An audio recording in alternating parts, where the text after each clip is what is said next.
Bruno Retailleau, le président du Conseil général de Vendée, venu en personne donner le coup d'envoi de la rencontre, c'était le signe que ce match n'était pas tout à fait comme les autres. Un duel au sommet entre deux équipes vendéennes en pleine confiance. Les Herbiers deuxième en maillot rouge et noir, venus rendre visite au Poiré, leader depuis 10 journées du groupe D de CFA. Pour l'occasion, le stade de Lidonnière avait fait le plein, une affluence record avec plus de 3000 spectateurs. Le début de match est tendu, on pouvait s'y attendre, aucune des deux équipes ne voulant vraiment se livrer.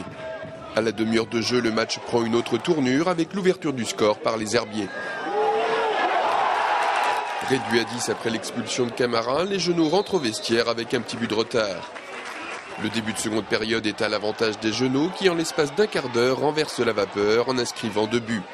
C'est de la folie à Lidonnière, déchaînés, les joueurs d'Alain Ferrand, même en infériorité numérique, ne lâchent rien. Ils conserveront leur avantage jusqu'au coup de sifflet final. Victoire donc du Poiré de Buzyn qui a fait un pas de plus dans la course au national.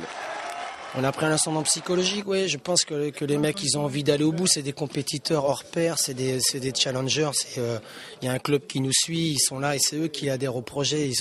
Quand vous voyez ce qu'on a fait depuis quelques temps, c'est vraiment fabuleux, quoi. On a fait preuve de suffisance ce soir. Après, je pense qu'on leur a donné les 2 buts. À partir de ce moment-là, quand tu joues une place de leader, faut être très vigilant. Ça n'a pas été le cas ce soir. Et puis je pense que c'est surtout qu'il faut faire plus.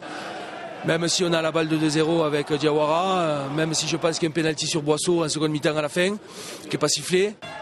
Thomas Fernandez pouvait être déçu. Ses hommes ont raté le coche et se retrouvent désormais à 6 points du leader, avec toutefois un match en moins. Le Poiré, lui, sort grand vainqueur de cette 26e journée. Les joueurs d'Alain Ferrand ne peuvent plus se cacher. À cette journée de la fin du championnat, ils sont devenus les favoris pour la montée en nationale.